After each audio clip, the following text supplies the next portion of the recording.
Okay, so as many of you know, I'm Shelley Kierstead, the current chair of the International Society for Therapeutic Jurisprudence, or ISTJ, which is a nonprofit organization dedicated to public education about TJ. So we're trying to put that into action with this series.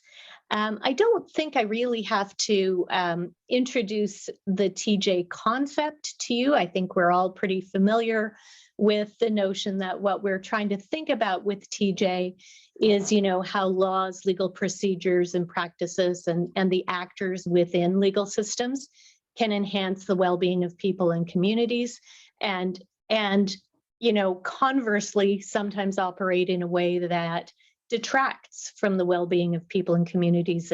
And so we're often looking at ways to think through improvements to the legal system and the legal actors in a way that will be more TJ kind of consistent. So we, a number of folks on the ISTJ in the ISTJ group came up with this idea that we ought to think about creating a series where we can talk about different issues, different areas of law, different professionals' approaches to dealing with the kinds of well-being issues that come up quite often in various areas. And we thought, well, let's explore, let's talk, and maybe that leads us to do more research and more writing and just that kind of domino effect. So we're pretty excited about this and thrilled to start today with the first webinar in the series titled Fostering Healthy Processes and Outcomes in Child Protection Matters. So I, along with Professor Tali Gall and Dr. Margaret Spencer, will introduce some of the ideas within this first webinar topic. Professor Gall is the head of the School of Criminology at the University of Haifa in Israel. Her research— not anymore. Not anymore. Oh, sorry, Shelley, to gosh, you. But I hate it when can I do that. introduce my new title when I talk. Yes. Okay, perfect. So it's changed. Well, my research, and here I am, supposedly a teacher of legal research, and my legal research was out of date. So, okay, well, Tali will tell us more, but I'm pretty sure that probably your research interests will be accurate as I portray them: restorative justice, therapeutic jurisprudence, children's rights, child victimization. Now I'm scared to say where Margaret is, but Margaret Spencer is, I think, a senior lecturer at too, but I'm at the University of Sydney. Yeah. University of Sydney, yeah. And research interests include disability and parenting, adult guardianship, and social work education. And I'm a faculty member at Osgoode Hall Law School in Toronto, Canada. And my research interests are in the area of child protection and TJ, professionalism and legal writing, and kind of process-related access to justice for families. So, and I invite my co-presenters to share any other of their credentials and experiences with you. But we thought that the way we would proceed is Tali's going to start us off talking a bit about children's rights in a TJ context in child protection matters. Then we're going to turn it over to Margaret, who's going to talk about some of her research on parents with disability and their experience in care proceedings. And then I'm going to talk a bit about some research that I'm doing on the concept of compassion in judicial decision writing and how that fits with a TJ approach.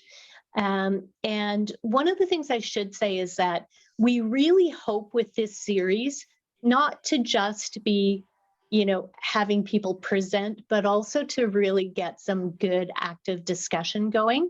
So we're hoping to leave lots of time for that after we've done our brief comments. So Tali, I'm going to stop sharing my screen and hand it over to you. Great, thank you so much, Shelley. And I'm sorry for interrupting you in the middle of your introduction of me. This is really a big change for me of affiliation. I'm just opening my slides. Only this last October, I moved from the University of Haifa after 10 years there, and the last 4 of them, I've been the head of the School of Criminology, as you said, but I moved to the Hebrew University because I was offered a proposition that I just couldn't resist, to establish and to chair a new child and youth rights program at the Faculty of Law. And I'm also affiliated with both the Faculty of Law and the Criminology Institute of Criminology at the Faculty of Law. So it's just a lifetime, opportunity. It's my identity. It's, a dream comes true. So I couldn't say no to it. Although I live in Haifa, 5 minutes away from my previous university, but this was really too good to say no to. And I'm very happy to be here with such a great group of people. And I want to talk about child protection, children's rights, and therapeutic jurisprudence. I really like the combination of the 3 subjects, and I'm drawing from some of my previous writings, but also some new thoughts about the idea. So the research question that I wanted to present here is how TJ friendly, and everybody here knows what TJ friendly is. Of course, we have David Wexler here, exams in the end, for those who haven't read his papers on TJ friendly. So how TJ friendly is the child protection system? And I'm focusing on Israel, although I have a feeling that many of the questions and the answers are similar in other places as well. We have disturbing changes now in Israel, but the child protection system has remained, at least so far, apolitical and detached from the storms that are going on in most other fields, in the public fields in Israel. So because I'm directed through the TJ friendliness framework, my questions are really 3 questions. A, about the therapeutic design of the law, and this is the substantive therapeutic design of the law. And the question is about the statutory. I chose one question or one example from the law, the youth law, the therapy, the child protection law in Israel. So I'm asking, I want to inquire about the statutory authority of social worker to intervene, to get into the families, and sometimes in extreme situation, even to remove children from their homes. This is a very dramatic decision, and I wanted to look at it through a TJ lens, but not only a TJ lens, but also a child-centered or a child's rights lens as well. The second sub-question is the procedural design of the law and how therapeutic it is. And here I looked at the statutory authority of social workers to implement emergency measures. Okay, so this is when there is an acute situation, the child has to be removed. I'm not arguing with the necessity of the removal, okay, in both cases. In some cases, in some very painful cases, this is the best interest of the child. This is the child's right for protection to be removed from home. There is no other option. But still, there is a relevant question and a legitimate question. How does this removal, and in this case, the emergency removal, affect the well-being of the child? And again, I'm looking only at the child, not because the others are not important, but because this is my role, to put the lens on children and the focus on children. And the third sub-question is the therapeutic application of the law.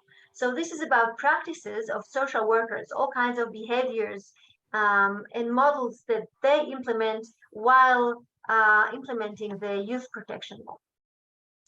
I'm relying mainly on a paper that I wrote a few years back with Dalia Shili-Jerikover, who was my first LLM student. It was really years ago. It took us time to write the paper. The paper moved away from her original thesis. So here are the three subjects: the social work authority. So this is the substantive therapeutic design of the law, the emergency measures, which is more the procedure, and the practices. So if we start with the authority, the substantive authority, the fact that social workers have actually a dual role on the one hand, they're the ones who reach a hand, reach a helping hand to children and their families to help them out during a crisis. They're the ones that families, the parents, need to trust in order to tell them, look, I'm in a crisis now, I'm addicted, or I have a mental health problem, or I'm extremely poor, I need help, because otherwise I can't take good care of my child. But at the same time, the other hand of this same social worker is almost like a policing role, right? Because they are the ones who can remove children from their families. So the problem is that parents really can't trust them to, only to help them without the risk of them deciding that the situation is bad enough for them to really intervene and to forcefully sometimes remove the child from home. And if we look at the children in this picture, in this complex picture, of course, the children pay the price, because that means that the parents really don't have no one to turn to. They can turn to family members, but if they had, support system around them, the situation wouldn't have been so bad. But they can't turn to the social worker, and the child is the one who pays the price. The other thing that I wanted to, to put a light on, put the frame on, or the focus, is the consequences of a removal, even when this removal is necessary. So just think about it. These children very often suffer at home from different, problems. Sometimes it's neglect, although neglect is being more and more criticized for being based on poverty and etc. And in some places, there is more hesitancy to remove children only due to neglect, but this also happens. Some of them suffer from violence and abuse and all kinds of, they are exposed to criminal behavior at home, etc. So home is not very safe. Home is not very, comfortable and good and a good model for them and healthy. At the same time, the removal itself is very painful, because as much as the parents are problematic in their parenthood, they're still the only parents they have. And the disconnection from the parents is traumatic in itself. So I'm not saying that to say, we need to keep children at home. Of course, we need to keep children at home as much as possible, but there are situations where this is impossible. I'm only saying that children have the situation of the child when removed from home has to be taken into account. Preparation, work with them on, doing this removal in a graduate manner, etc. I'll talk more about it later, but I only wanted to put the focus on it for now. Emergency measures make everything even worse. Why? First of all, they happen in a very sudden way. For example, the social worker, the authorized social worker comes to school, and without any preparation, they take the school out in the middle of the class, take them to the principal's office and tell them, this is an emergency call or something like that. We have to take you to a foster home or to a shelter or something like that. These situations usually happen when really there is something acute. For example, the social workers found out that there is sexual abuse at home. So the child really cannot return to home on the same day.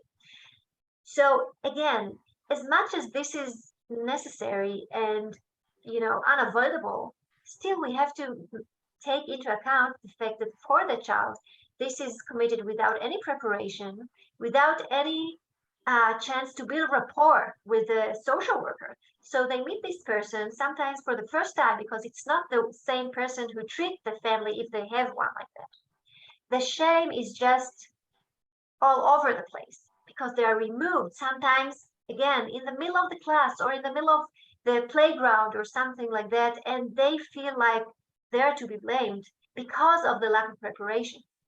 And this sudden removal is very often another trauma. So not only have they suffered from trauma at home, now they're suffering, an additional trauma just because of that sudden removal. And the third focus that I want to put on is about specific social worker practices with children at risk. So one of the dilemmas is child participation, and I'll talk about it more. But what I saw from my work and research in Israel and in other places, very often social workers feel like they want to protect the children from, from bad influence, or not influence, but just from disputes and further tension, etc. They say, the child has suffered enough. Let's not put them in the middle of the storm. But children, this is part of their lives, and taking them out of the discussion actually hurts them again. So child participation is one big dilemma. And the other point that I wanted to talk about is family group conferences, or FGCs, that are, they can potentially be very therapeutic. So why child participation? And this is based not on the paper that I mentioned earlier, but on actually, well, many years of research, but also on this edited book that I worked on with Benedetta Fedi-Durrami. It came out in 2015, so it's been a while since then, but I've learned a lot from the wonderful chapters that we had there from different authors. So why child participation? First of all, this is a psychological need. The need to regain control over someone's life, over the child's life, is extremely therapeutic and extremely important, especially for those who have endured trauma. Because what is trauma? Trauma is a sense of losing control, as among other things. And regaining control through the decision making can be healing, can be an antidote for a sense of lack of control. So this is very important. And also a developmental need. This is something that children need in order to develop their capacities to grow. So it's a very strong psychological need, especially for these children. And in addition, this is also an accepted human right of children. The UN Convention of the Rights of the Child places participation as one of the 4 guiding principles. So this is central to an understanding of children as human beings and as rights holders. Another reason is that actually, when children participate in the decisions, they are better, they're more sustainable, they have more nuance. Children can say to them, I need my dog to be around me, or I want to have a connection with my cousins. My cousins are really important for me, or grandparents, or a specific activity in the afternoon that they really want to continue doing. So these nuanced insights, only the children, they are the experts of what is important for them. So the decisions become better and more sustainable over time. And the last point I wanted to mention is the sense of citizenship. Very often we expect children to really take part in society. Sometimes, and actually these children even more, they take care of their younger children, younger siblings. Sometimes they take care of their parents when they are, in crisis. They go to school, they take care of themselves. Sometimes they make their own sandwich for school, etc. So they are very active, very responsible. They're citizens of their own circles. But when we have to decide about their safety and care, suddenly we remove them from the decision-making circle. And this is just against the concept of active citizenship. So these are the reasons for why involving children in decision-making. And because I knew that this talk will be very, very short, I wanted to show you some really lessons that I learned from child participation across the globe from these chapters. And also Benedetta and I also had a special issue, an online issue in Child and Youth Services Review journal on child participation in the Global South. So from both projects, I've learned a lot. So here are some of the lessons. First of all, many programs do include some directions to involve children, but these are token participation formats.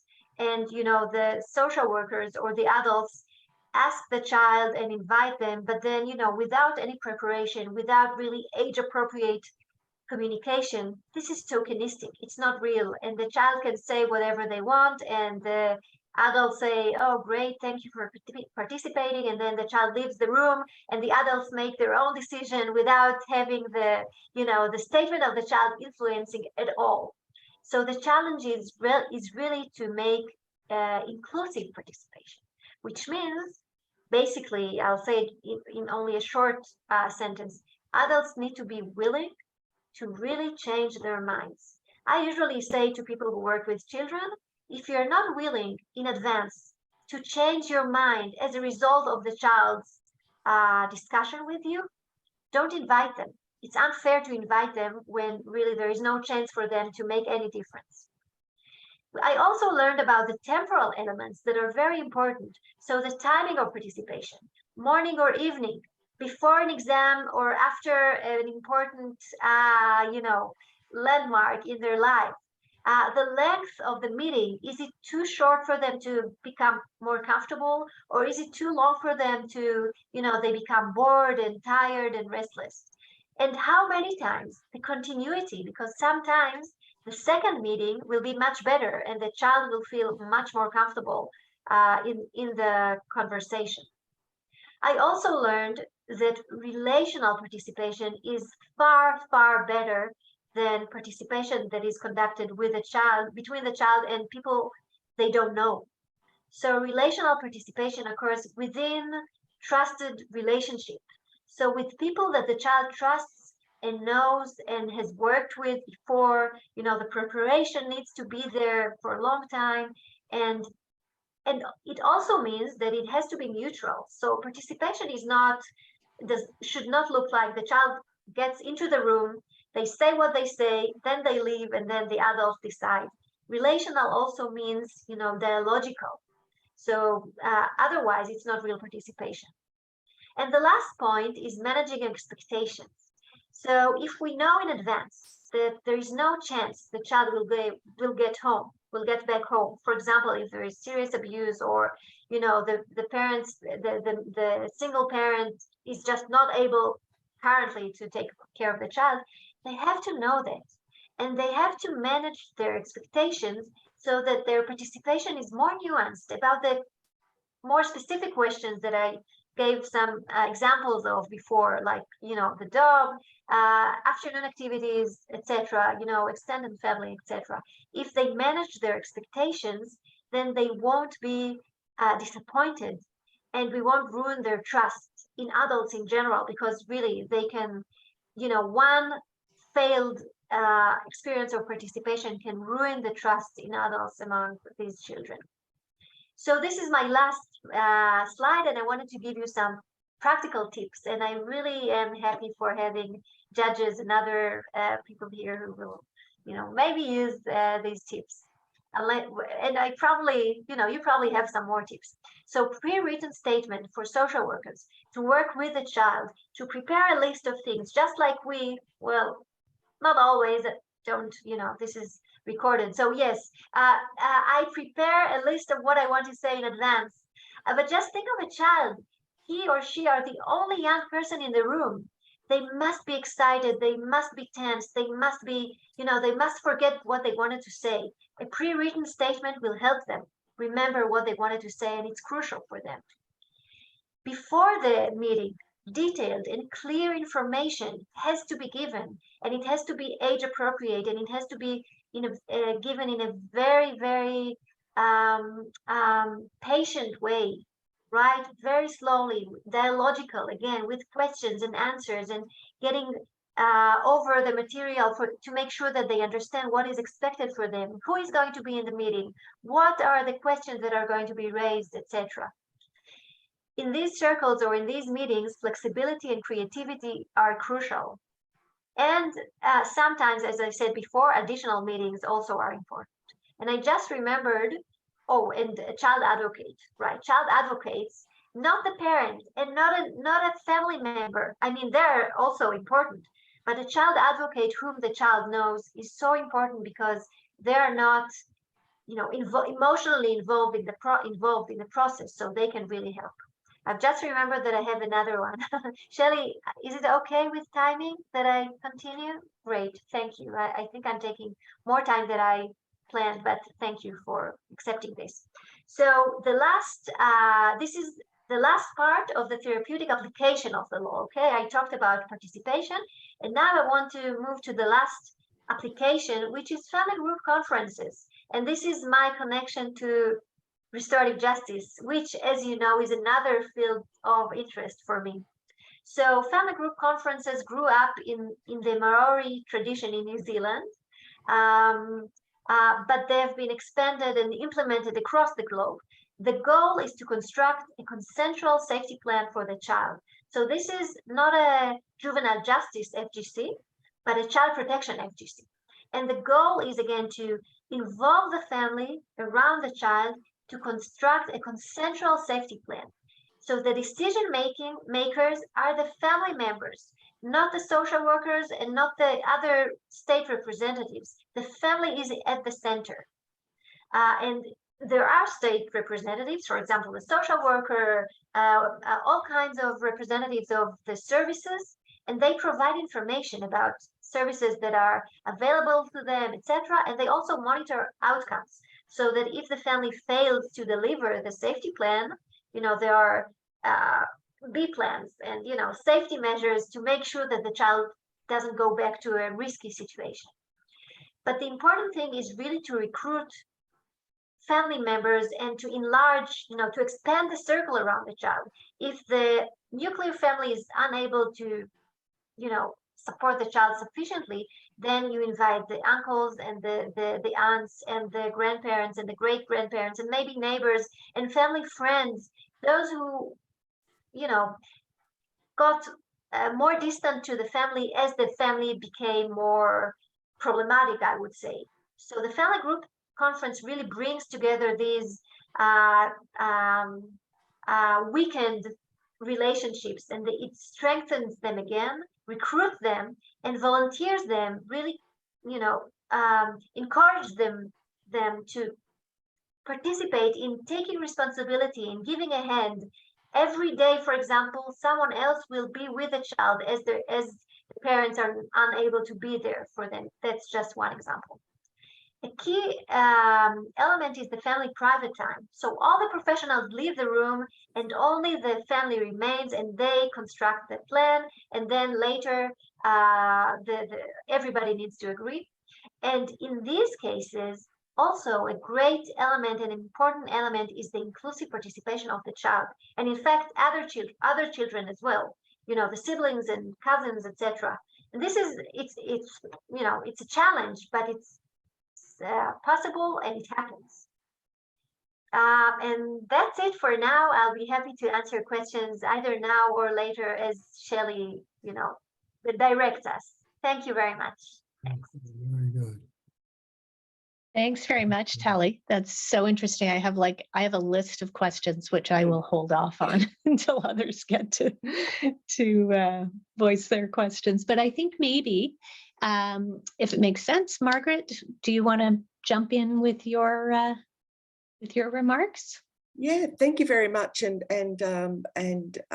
Tali, I found myself also shaking my head and agreeing with you and wanting to jump in. So I sort of think getting that dialogue happening as quickly as possible is really important. So I've prepared some slides mainly to keep me on track, but I'm going to really fly through things because I think particularly around some of the issues, the people in this audience know the issues. So before sharing, I might just get away.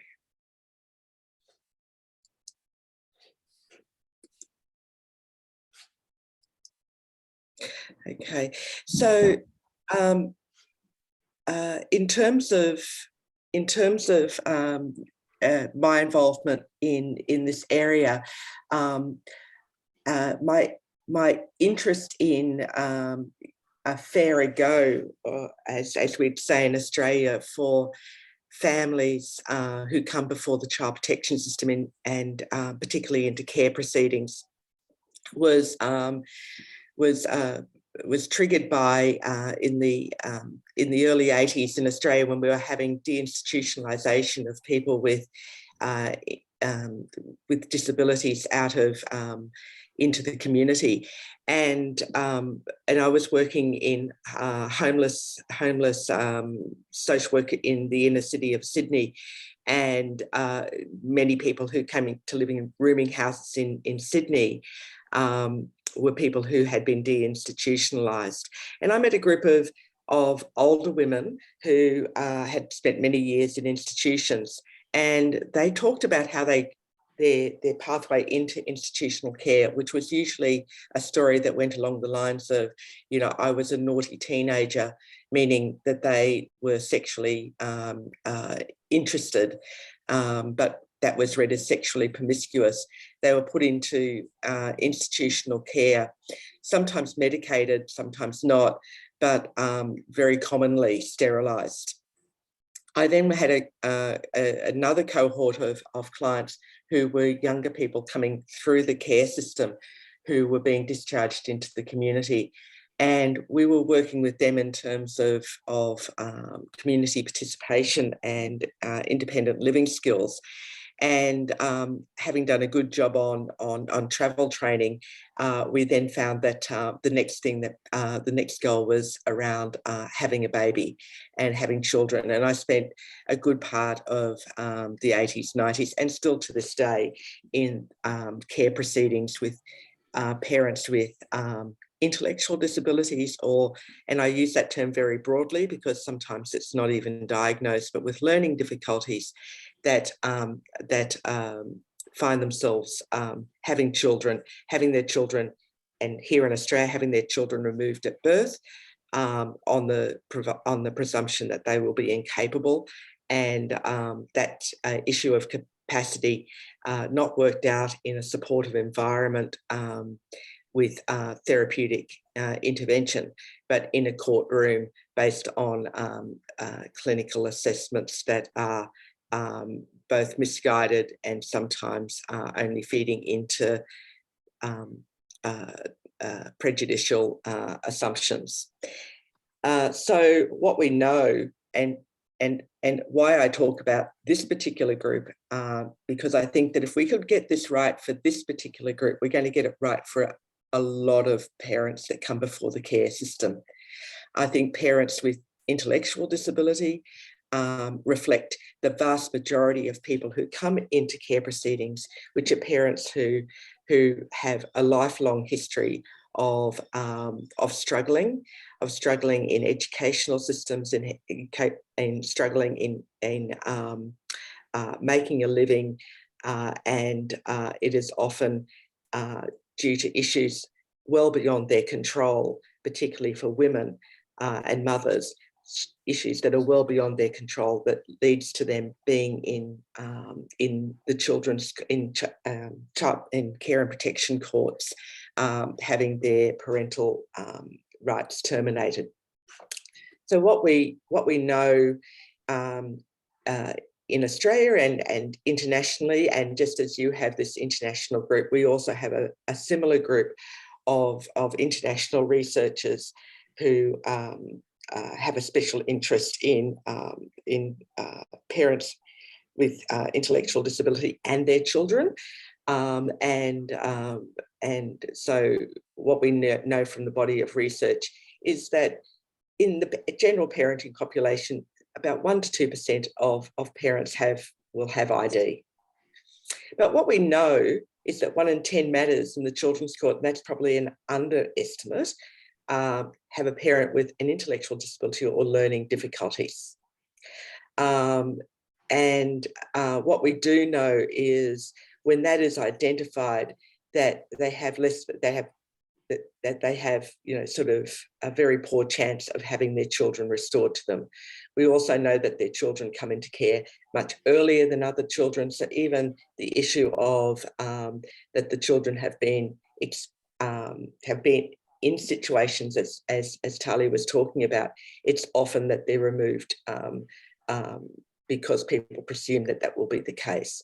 And so we know that the outcomes for these parents are very poor. As I said, this is not a new area of research. There's 7 decades of research highlighting that highlights that this does not need to be the case. So, you know, so we have research that tells us that parents can be good enough with the right support. We know that parents with intellectual disability can be taught. We actually know the educational techniques that work for these parents, that they've been empirically proven. We also know what the contextual issues which impact on parenting for persons with intellectual disabilities, as would you. And we also know that how the children of parents with ID fare, and we actually know from both populations, big population studies now, that they actually fare just as well as other children in disadvantaged backgrounds. So, you know, sort of the issue here is that for these children, that you know, that our concerns often are what we put onto the child. The other thing is, in keeping with Talia's presentation, is that the children that are interviewed, is that what they want is that they don't want people to remove them. They just want people to support their family. And I think that issue of listening to these children is is something that I hope that we will discuss, because often, and I'll just slip to a slide here, often when we talk about parents and we talk about children's, what we tend to do is we tend to think about their rights as being binary, and that they're not. And it's really important that we hold that, and that we should be able to hold that it's not one or the other, that it actually can be something that can be resolved. As I said, what we know, it's not so much the intellectual disability per se that brings parents unstuck, but the social disablement that comes from a result of having a disability. So oftentimes then what happens is that they're the ones who come and that their parenting is being judged on what is seen as an inherent lack in them, which is as often what it is a failure of the systems around them. But those failures of the systems are never put on trial. So, you know, I often say, you know, we often say, what are these parents doing wrong? I often say, what are we doing wrong? And I think, you know, when we think about it that way, you know, there's some very, you know, things that we do wrong. We don't prepare persons with intellectual disabilities for parenting. So, you know, they're not prepared for parenting. We sideline them and we don't support them as parents. You know, in terms of our service system, you know, we pass the buck. Who's responsible? Is it the disability services? Is it family support services? Is it mental health services? So they fall in between system silos, and those silos, our systems don't talk, and as a result, nobody is listening to the parent and the family that is in between. You know, we scare these parents. So as Tali said, you know, they're scared to come forward and go, I need help. The other issue is, you know, we don't listen to what they think they need. We don't listen to what their kids think that they need. So we don't listen to these families, and we offer them things that are a priority to us, but don't make sense. And, you know, oftentimes we get hung up in, say, for the state of the, you know, the family home, you know, whereas for the child, that's not what's important. What's important is that when people come into the family home and you upset mummy, that upsets me. So, you know, we don't deal with the things that are important. And I, you know, and I don't know if my my sister is on the line. I don't know if Pauline is still there or she's gone off to get her plane, but I do remember Pauline telling a story about in the children's court about a young boy that came before her, and I think that this story actually speaks to parents as well. But Pauline trying to say to this, saying to this young boy, you know, about needing to come into care because, you know, he needed to get medical help. You know, he needed to have things happen for him. You know, he needed to be, you know, sort of cleaned up and different things. And this little boy standing up and shaking his fist and you know, sort of with it saying expletives at Pauline said, "I don't need a doctor. I just need an effing haircut." And I think that, you know, sort of often for families, you know, that is the case. You know, we fail to provide the basics for them, you know, and you know, without the basics, you know, they can't be doing the things that they need to be doing. I think the other thing that happens, particularly for parents with intellectual disabilities, and a lot of parents that come before in care and protection matters, is that, you know, that come from subcultures, is that we often assess and we set benchmarks for them that are normative standards, that are quite middle class, or think about parenting in a very you know, sort of nuclear family way, or about parenting as being autonomous. And so when parents are dependent on the state, that is seen as a failing, as opposed to saying, well, how does the state and the family work together?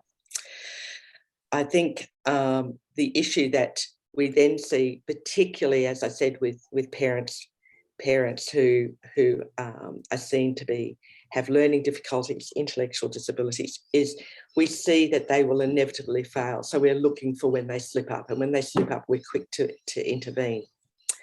And then when we do intervene, you know, we see their children in need of rescuing, rather than seeing it, how do we support them as a family.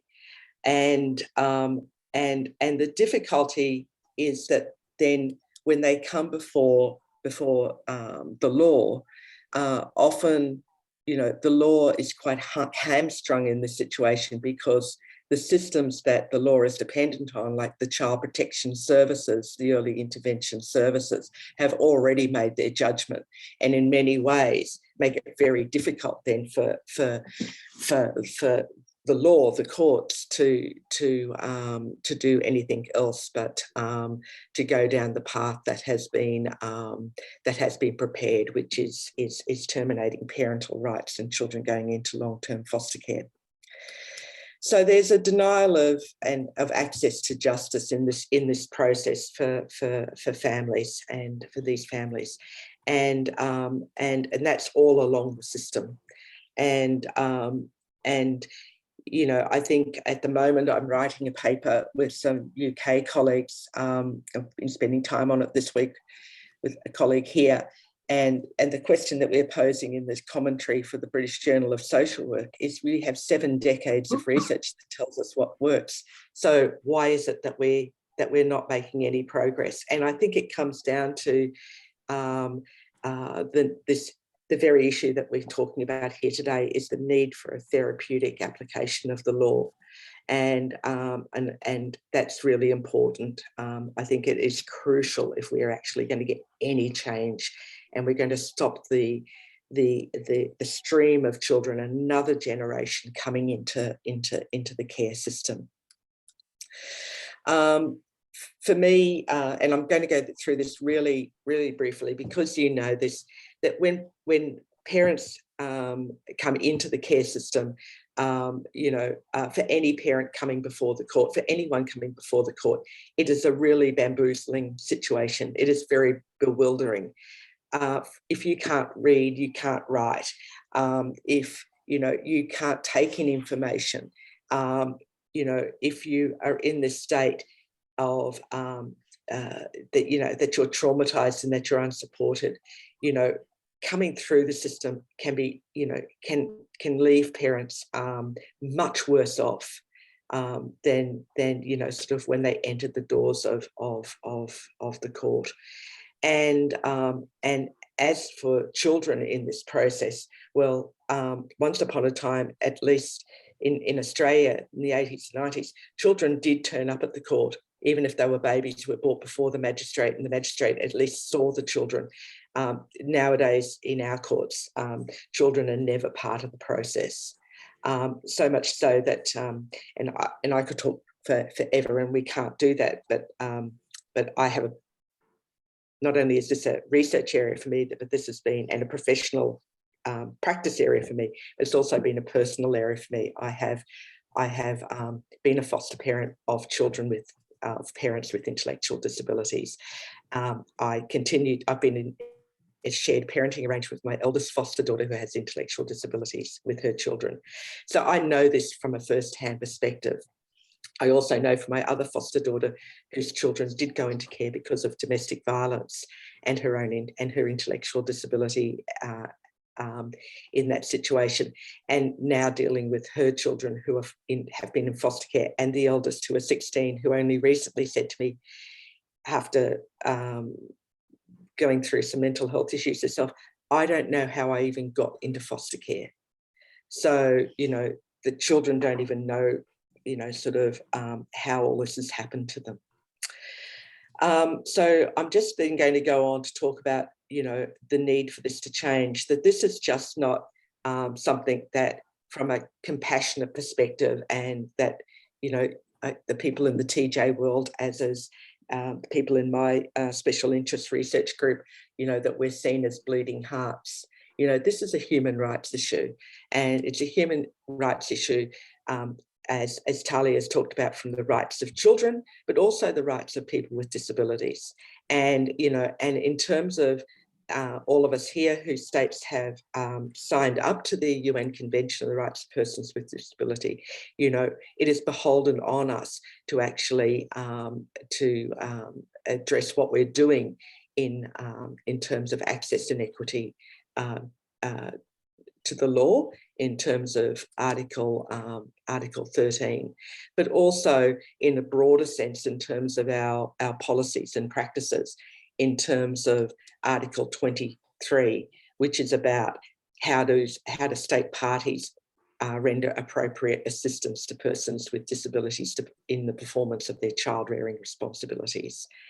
And, I think that is something that we really need to, that needs to drive this. I think it's very easy for us, to be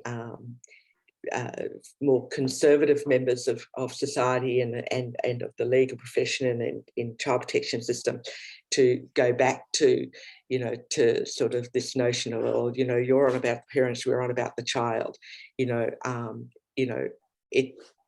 What we're doing here is not helpful, and is not progressing what we need to do. So some of the things that there's a number of things that I've been involved in the last I suppose 2 decades really, and one was having the opportunity after completing my PhD to set up this program, which is the Parents Project, or it's known as the Making Sense program, which is a court support program. Well, it's a program that supports parents with intellectual disabilities who become involved in care and protection matters. So that program actually offers legal advocacy and non-legal advocacy to parents right from the moment that they're pregnant and they come into contact with the child protection system.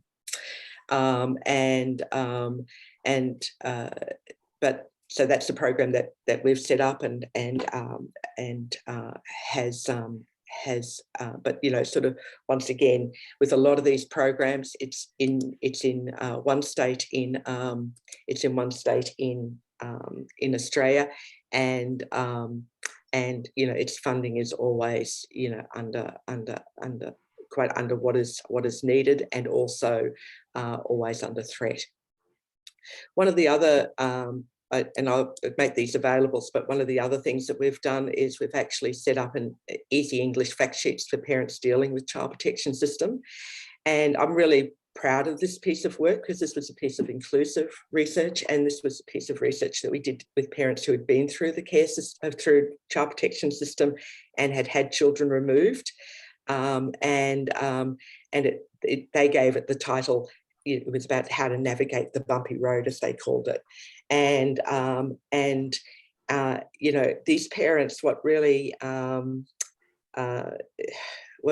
I found inspirational about this participatory action research project that we did was these parents were all parents, many of them actually even in the court didn't actually even get to have a say in the court, because at the beginning of the process, because they had intellectual disabilities, they weren't capable, they were not deemed as capable of giving instructions to lawyers, when really what it was the lawyers didn't know how to communicate with them, and didn't know how to communicate with them, particularly when they were traumatised, and so that they were appointed tutors or guardian ad litems, and never even got to have a say in the court. So they and their children were silenced in the process. But these parents were profoundly insightful in terms of, you know, thinking about what needed to happen to make that experience different. So I encourage you to go and have a look at that. Another project that I've been working on in more recent years is one that we've just completed, and it's where we've really looked at this parenting capacity notion that seems to be very central in determining the return of children, particularly to parents with intellectual disabilities, and how poorly they are done, and you know, sort of where sort of ableist assumptions and standards are applied. So what we did was we looked at I won't go into the whole research of that, but what we did is basically we met with clinicians, we had focus groups with parents. We also looked at the literature, and from that we came up with and have produced a document known as Toward Access and Equity. And what we're talking about is having a disability-informed practice in child protection. So, you know, how do we work from a disability-informed practice? We know very much about trauma-informed practice, but how do we work from a disability-informed practice in this jurisdiction? I think the other thing that's really important to bear in mind, that what we do and what happens in the courtroom actually has generational effect. I say that when a child actually comes into care, it takes 3 generations before you actually see someone who's going to come through and be able to form a family of their own that is going to be functioning. And it's going to be 3 generations where there's going to have to be a lot of support put in place. And so, you know, we need to also look at what happens after final orders are made, and you know, and what happens in terms of those relationships, and those relationships in terms of also the healing that needs to be done for children who have been traumatized through removal and their parents who have been traumatized through removal. And there's a body of research, and I've got a PhD student has been following parents for a period post final orders to look at what happens to parents. And what we know is that the impact of having children removed has significant impact on what happens for their parents afterwards. And so there's some very good work being done by Broadhurst and Mason in the UK, which looks at the collateral consequences for parents who statutorily lose custody of their children. And you know, sort of looking at what they found in their research, which will be maybe not surprising to many of you, but 60% of the mothers involved in care proceedings, and these are not just mothers with intellectual disabilities, were back before the court within 1 year for care proceedings involving a newborn child. So when we don't get it right the first time, you know, we see this this happening. And Broadhurst talked about this rapid repeated pregnancy as a form of maladaptive grief response. I actually don't agree with Broadhurst here. My practice experience that for many of the mothers that I had worked with who had this repeated pregnancy, it wasn't about seeking a replacement baby. In fact, many of them were very fearful and were very resistant to the idea of ever having their baby replaced by another baby. But what happened was they were becoming pregnant because the social disablement and the conditions that led them to the court in the first time had not been addressed, and their lives were still out of control, and they still did not have control over their lives or their bodies. And as a result, that's why they're ending up pregnant again and coming back before you, and being seen as being defiant and stupid for doing so. So the shame the second time round, and the treatment was much harsher. So in the UK, a program that has been set up, which I encourage you to look at, is one called Pause. And this program works with parents who have experienced or at risk of repeated removal of children of care. And so, you know, this idea of, you know, it's about, you can't just let, you know, we have to look after children and the state has to provide them with the best care, but we can't forget their parents, because if we forget their parents, we do not only that we not only do harm to that child, but children that come afterwards, but also it's a grave travesty to the injustices that are caused to people that have been traumatized through our process. And that's all I'm going to say. So that was a very quick. Thank you. That was a very quick go through, and I'm sorry we've all taken. As you can see, these are topics that we're all very passionate about, so we can talk for a long time. Exactly. Wonderful. Thank you so much, Margaret. There are so many things I'd like to chat more about in there. And in addition to the fantastic substance, very lovely graphics for your PowerPoint. I love those. I am looking at the time and wondering whether I'm going to be here at like a whole bunch of these future webinars. I'm wondering if I might tuck my talk into a future webinar, and whether we might today take a little bit of time to just explore with Tali and Margaret some of the great ideas that they have and great research that they have presented.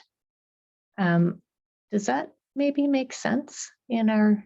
Thank you, Shelley. And it's so humble of you, and so, you know, such team playing. Oh, no problem. Sorry for taking longer than I... Yeah, sorry to... No, not at all. I think it was, I was riveted. So I wouldn't have wanted either of you to spend a second less. So why don't we open it up and to any comments, questions? Ronnie. Hi, thank you. So happy to be here. And thank you, Tali and Margaret, for really insightful lectures. And I just want to say, I'm Ronnie. I'm a disability rights lawyer in the Disability Rights Clinic in Bar Ilan. And it's really amazing how we're dealing with the same things, because last year we just issued an extensive report with the Ministries of Justice and Welfare regarding those the same barriers to parenthood, and it's amazing how it's the same. And like Margaret said, it's 70 years of research and still so many barriers. And I have to say, I really relate to what you said, because my feeling as a lawyer who represents parents in child welfare courts. My interest in the field was because I felt that something is wrong. And when I talked to other professionals, they said that many times it's a choice between tragedies. And what I'm doing in my practice is that I may be trying to diminish these tragedies. So as a lawyer, I started to cooperate with therapeutic professionals because I realized I can't hold it on by myself. And in my research, I'm really trying to make it less tragic. I'm talking to parents and lawyers and social workers and judges, and hopefully I will talk to children too, especially after hearing Tali's lecture. But the question which I want to raise here is the complexity of doing research and disability rights. Because disability rights have a problem with therapy. As you know, it's sometimes it's even opposing, and I feel, even as a lawyer, that sometimes the therapeutic goals are kind of dominating the disability rights and the autonomy of my clients. So I just wanted to put this question to you.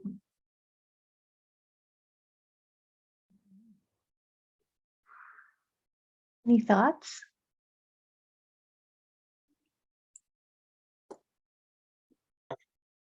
I have some thoughts on it, Shelley. Yeah, go ahead, Michael. If that's okay. Of course. I am an allegedly retired law professor, but before that, for many years, I was head of New Jersey's Division of Mental Health Advocacy.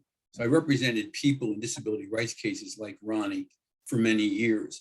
And one of the things that has always bothered me is how little traction the TJ movement has picked up among groups like psychiatric survivors and others. And I think it's one of the serious issues that we as a group need to think about, need to talk about seriously.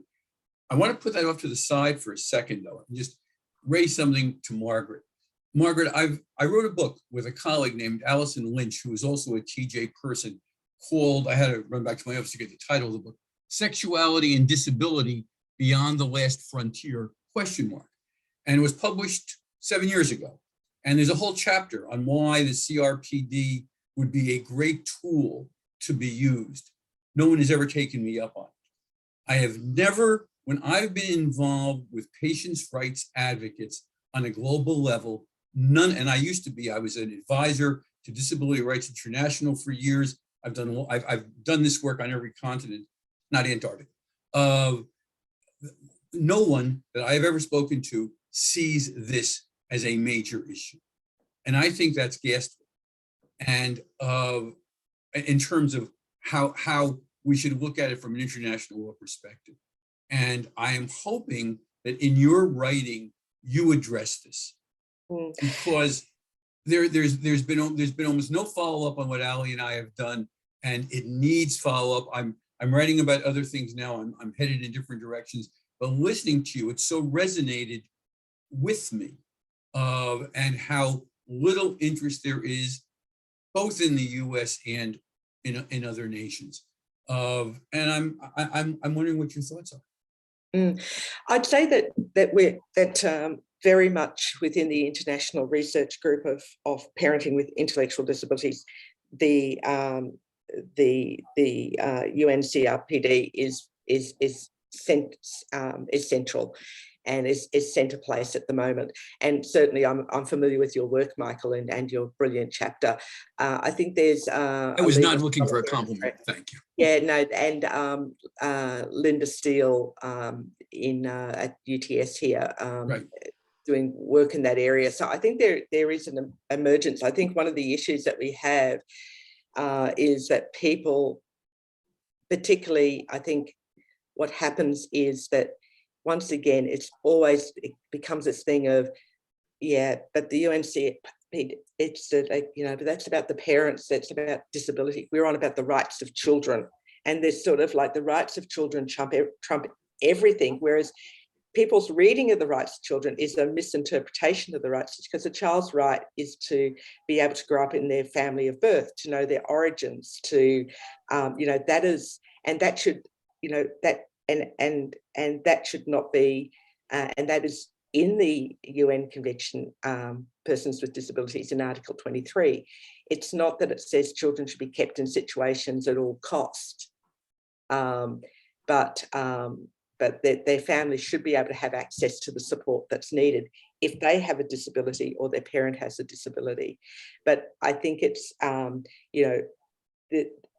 very entrenched in assumptions. There's a significant unconscious bias there, and it goes right back to the Buck versus Bell case in the US around eugenics.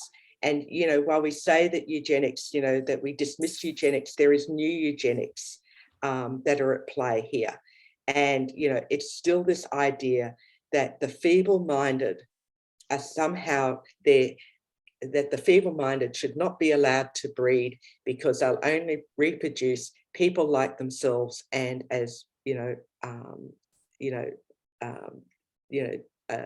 statement goes, that there'll be more imbeciles like themselves. And I think that they're, in the hegemony of the politic of society, that's still actually how the underclass in society is seen. And within the last 15 years, a judge in Richmond said, I think Justice Holmes got it right. I think Buck was decided the right way, and published that as a letter to the editor in Developments and something or other. So I agree with you. Exactly.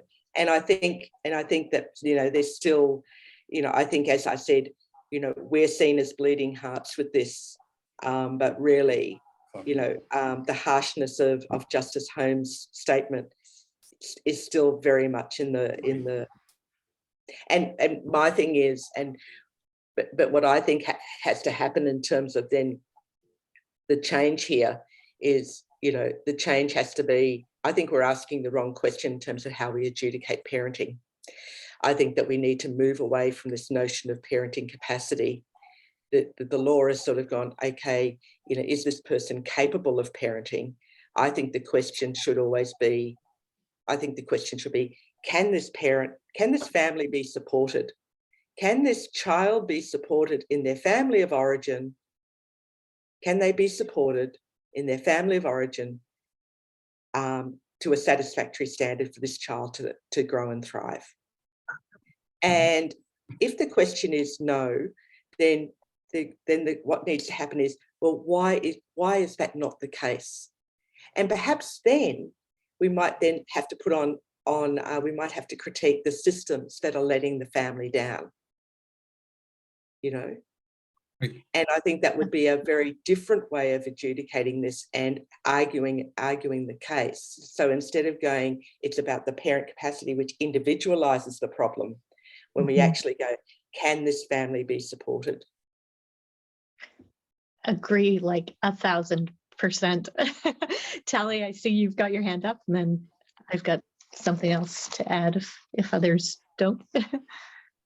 Yeah, Margaret, this was great, and I want to follow up on your idea. I share your view that the capability test for parents is judgmental, it's humiliating, it creates conflict.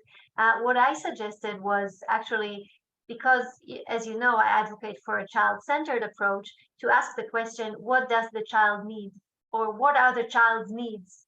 And then around the child, we can ask, who can address these needs, and how can these needs be addressed?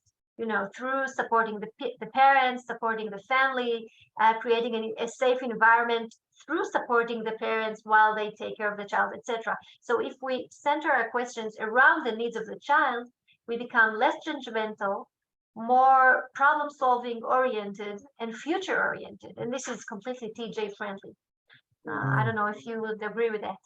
Yeah, she's retired now, but in Madison, Wisconsin, there was a great advocate for parents with intellectual disabilities in the 80s and 90s, Polly Snodgrass, who was a child and maternal health nurse, great woman. And she gave a talk, and I think it's online. I think I've got the original copy, but her thing, which I think was always good, our job, she said, people need to remember, our job is not to find better parents for children. Our job is to protect children from unsafe practices. And I think that we often forget that. And I've heard social workers who, you know, after the removal of a baby, I've sort of said to them, you know, from a social work perspective, I've gone, you know, how do you manage this? You know, this is very traumatic, you know. And they go, oh, you know, it is. But, you know, when I go in the next day and I see the child at the foster care place and they've got toys and they're clean and you know, I go, you know, then I feel okay about what I've done. And I thought, and then you think, oh, you know, but you know, come back to me in 16 years' time and I'll show you that child. Yeah, and we just have such a sort of ingrained kind of back to, I think, Margaret, you were saying this, these kind of built-in assumptions about what the care model should look like. And it was interesting, I was on another group discussion last night, and there was a guy speaking to us, and he'd been a social worker within the child protection world for like 20 years. And he said, I did wrong, like all of that time. I thought I was doing right. I did wrong because I wasn't focusing on finding ways to allow the child to, like he said, I wasn't deliberately doing wrong, but I wasn't looking far enough for where can children find support. So, you know, one of the examples he gave was, okay, so you're looking for kin. Yeah, maybe there isn't a kin member who can take the child in to live with them, but maybe they can take the child to school, right? Maybe they can do a part of the caring. And, you know, maybe we need to just broaden the way that we think about things. So the other example that I always think about is in a course that I teach, we had a social worker within an Indigenous community who was talking about the way that they fostered the well-being of families. And he said, you know, we've got one family that binge drinks. The parents binge drink. And when they're binging, they can't look after their kids. But when they're not, they can. So he said, we don't remove the kids from the home on a full-time basis. We get the notification, the parents, you know, are not good this weekend. We either take the kids to an auntie's for the weekend and then take them back when the parents are better, you know, or we find a way to keep the kids safe, which back, Tally, to your point, it's about keeping kids safe. And I think being more creative about how we do it. I think, you know, sort of a lot of families, you know, sort of in richer neighbourhoods, and I'll only speak for Sydney, but, you know, would organise a babysitter so that they can go out and drink and perhaps even, you know, sort of do a few lines of coke and have, have the babysitter stay overnight and then, you know, sort of smarten themselves up on Sunday morning to come back and pick the kids up. And that's deemed, you know, sort of socially appropriate because they've got the wherewithal to do it and nobody comes involved in their lives. It's that the parents actually have to ring the state and say, you know, the state system and say, you know, we're going to binge drink, and then they're judged for it. Yeah, You know, absolutely. Wow. I'd just like to chime in and say this was a wonderful, wonderful opening of this program. I thought it was fantastic, and so much to think about, so much to go from here. Really, really wonderful. Thank you all for all of that. I'm sure others are going to chime in, but I just wanted to make sure that that I got my 2 cents in, and also that I noticed that Stella Maris is here and that Hiroko Goto is here. This is this is exciting. Very, very exciting. So thank you for putting on a fantastic first program. Oh, you're very welcome. And yes, welcome to the folks who came in. We'd done a little bit of a hello to all at the very beginning, but lovely to see you as well. One of the things I'm sort of thinking about is, you know, as I listen to Tally, I listen to Margaret, I think about our system in Canada. Like, it's true. The themes around the problems are so consistent. Yeah. And I wonder if there's some value in thinking about, doing a little bit of writing about Mm. that. I would love to talk more about that with both of you. Yeah. No, that I think there's certainly a lot in it, and I think Yeah. And I've just just think, put in the chat room too. I've put in a podcast series that our special interest group have worked on last year. But there's people might be interested in that, and there is a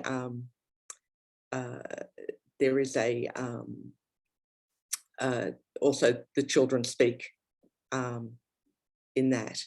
So there's one with it's actually declaring my interest, but it's my foster daughters, my granddaughters, that I've shared parented with, and so it's good to hear from the kids, and Yeah. and certainly that within that podcast. So you might like to listen to that.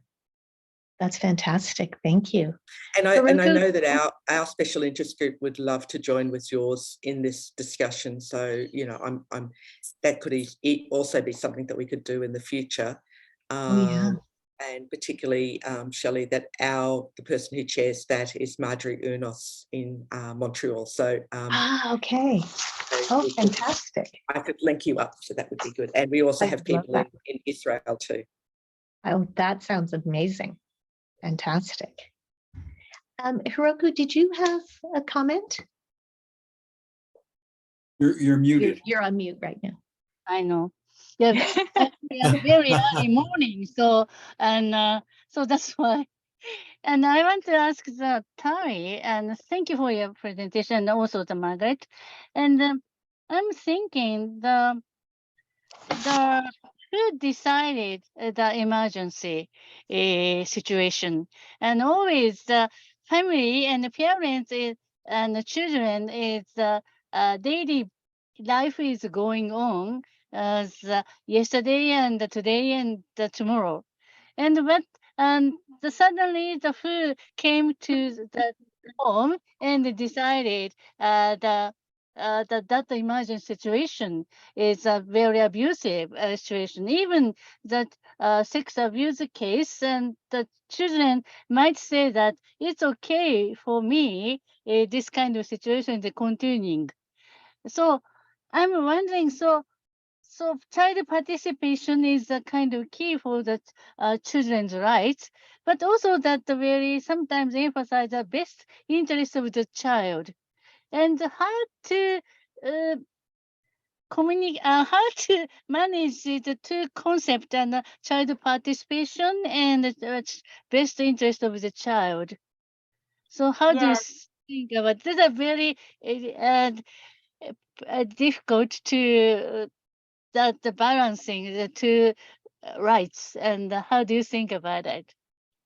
Yes, thank you. This is a great question. Let me start by saying, first of all, about the emergency situations. These are really acute situations. For example, when a child, is at risk, life risk, or, we have some communities in Israel where a girl going out with a male, especially from a different community, the family actually threats her life. So she's in a life danger. She needs to be hidden somewhere. That's just another example. So there are situations where the best interest of the child is to be immediately removed. But for your question, of course, this is a long term question, an ongoing question, the best interest of the child and child participation or children's rights. For me, I don't think these are dichotomous. I think actually the best interest of the child, how do you decide what the best interest of the child are? You ask for the child's opinion. You also observe or look for the child's interests. You look for different needs. You look for different assessments according to other people.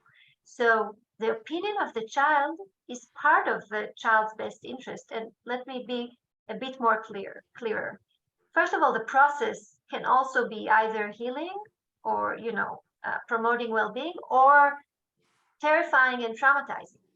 So participation in itself, or the process itself, can promote the best interest of the child. That's the first answer, a small answer. Listening to the child, even when the decision in the end will be against her specific will to remain at home, just listening to her, discussing with her, explaining the reasons, that's already better than not to do it. Secondly, sometimes we will have a better idea of what the interests of the child are after we listen to her. So, and also I wanted to say that child participation does not equate child decision making.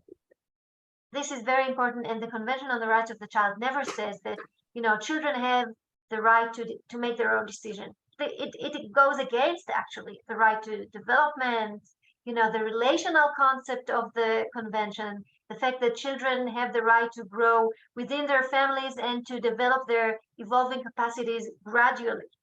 So the right is not to make decisions. The right is to engage in an ongoing dialogue with those around them, especially the parents, but also others. So I think, this is not a dichotomy. The process is more important than what we think, but the final decision eventually will be based on the broader concept of the best interest of the child, with the child views as a key, element in it. I hope I answered. Yeah. Thank you so much. And I 100% agree in your ideas. Thank you so much. I'm really happy to be here. Thank you for that, Tally, and thank you, Margaret, again for being here today, and thank you for the audience members for being here.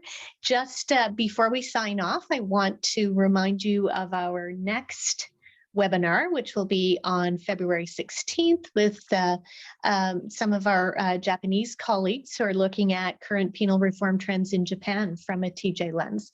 So that promises to be really interesting as well. So I think our time is up. So Margaret, now you can actually start like your regular work day, right? Yes. And Tally, you can go to bed. I'm on adult guardianship tribunal today, so. Okay. All right. Oh, all right. Well, thank you, everybody. Take care. Shelley, on behalf of Thank you. all of us, thank you so so much for putting this together. It was Yes. absolutely great. a brilliant idea. Amazing. It was Amazing. super fun. Amazing. And Thank thank you. you And for the I, great and I audience hope as that we, well. Yes, and we will. talk. Yeah. Yeah, Did someone let's take any keep photos that talking. they're gonna put up on? Oh, you're right. Oh, do you're you want a photo right. of the group? Not too late. Yeah. I took Okay. a whole bunch of, I I took photos some, but throughout. Mine usually Oh, come out. did you, Carrie? I did screenshots throughout. That's what I Oh, was Carrie, doing. you're Great. always awesome. But Thank you. we'll figure out where you want me to put them. Awesome. Thank you so Well, much. Thank you. TJ Okay. Listserv Good night and good morning. and on Nighty night. Facebook. To those. Okay. Thank you Bye all. bye. Thank you so much. Wonderful. Take care. Amazing. Bye. Thank Bye all. you. Bye. Excellent.